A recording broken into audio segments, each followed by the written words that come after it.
3 बौने और जादुई चक्की। एक गांव में 2 भाई अपने अपने परिवार के साथ रहते थे, जिसमें छोटा भाई बहुत अमीर था और बड़ा भाई बहुत गरीब। छोटे भाई का नाम सतीश और बड़े का मनोज है। सतीश हर त्योहार धूमधाम से मनाता है, लेकिन मनोज के पास खाना खाने को भी ठीक से पैसे नहीं होते। एक दिन दिवाली का त्योहार आया। सतीश अपनी पत्नी और बेटे के साथ खूब मजे से दिवाली मना रहा था, लेकिन मनोज के घर में न तो राशन था और न ही पैसे। उसने सोचा, आज मैं अपने छोटे भाई से कुछ मदद मांगता हूँ। मनोज सतीश के पास जाता है। वह सतीश से कुछ पैसे मांगता है। सतीश कहता है, मैं तुम्हें पैसे क्यों दूं? क्या पता तुम मेरे पैसे वापस ही ना करो। मनोज कहता है, मेरे बच्चे भूखे हैं, मैं तुम्हें 2 दिन बाद पैसा वापस कर दूंगा। सतीश मना कर देता है। मनोज उदास होकर चला जाता है। वह जब रास्ते में आ रहा होता है, तब उसे एक बूढ़ा आदमी एक लक्कड़ का ढेर उठाते हुए मिलता है। मनोज उस बूढ़े आदमी की मदद करता है। मनोज को उदास देखकर वह बूढ़ा आदमी पूछता है, बेटा, इतने उदास क्यों हो? क्या परेशानी है?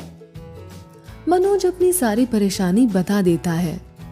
वह बूढ़ा आदमी मनोज से कहता है, तुम ये लक्कड़ का ढेर मेरे घर पर ले चलो, मैं तुम्हारी मदद करूंगा। मनोज लक्कड़ का ढेर घर लेकर बूढ़े आदमी के घर पहुंच जाता है।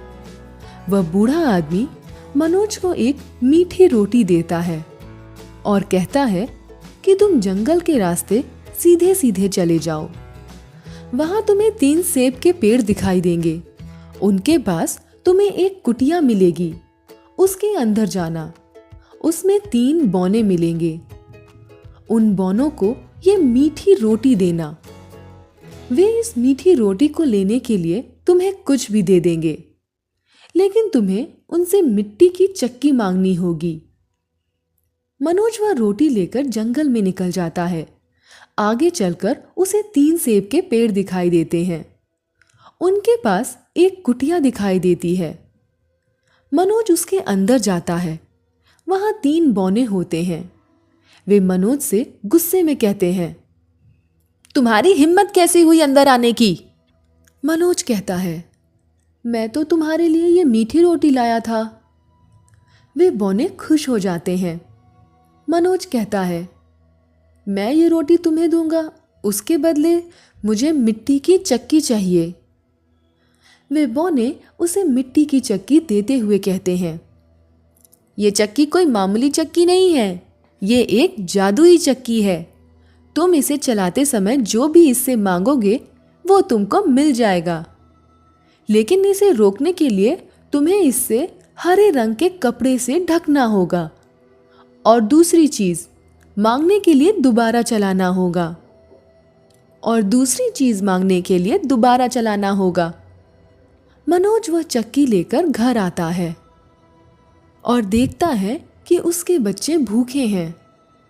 वह एक कपड़ा जमीन पर बिछा देता है, उस पे चक्की रखकर चलाता है और कहता है, चक्की ओ चक्की, मुझे दाल दे। चक्की से दाल निकलने लगती है। फिर मनोज उसे बंद करने के लिए हरे रंग का कपड़ा उस पर डाल देता है और फिर दोबारा चक्की चलाता है और कहता है, चक्की ओ चक्की, मुझे चावल दे। चक्की से चावल निकलने लगता है।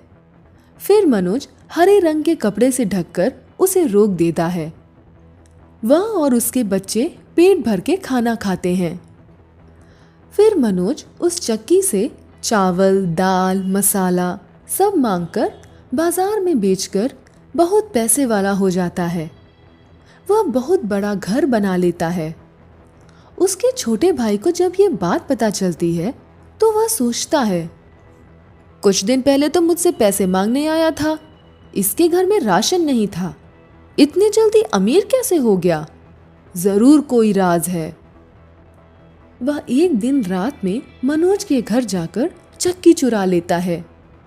वह अपनी पत्नी और बेटे के साथ वह गांव छोड़कर भागने लगता है। वह समुद्र में नाव में बैठकर दूसरे गांव में जा रहा होता है कि तभी उसके मन में ख्याल आता है, क्यों ना एक बार यह चक्की चला कर देखूं। वह चक्की से कहता है, चक्की ओ चक्की, मुझे नमक दे। चक्की से नमक निकलने लग गया। सतीश ने नमक निकालने के लिए बोल तो दिया, लेकिन उसे यह नहीं पता कि इसे रोका कैसे जाए। देखते ही देखते पूरी नाव नमक से भर जाती है। ज्यादा वजन होने के कारण वह नाव समुद्र में डूब गई। सतीश की लालच की वजह से वह और उसका सारा परिवार मर गया।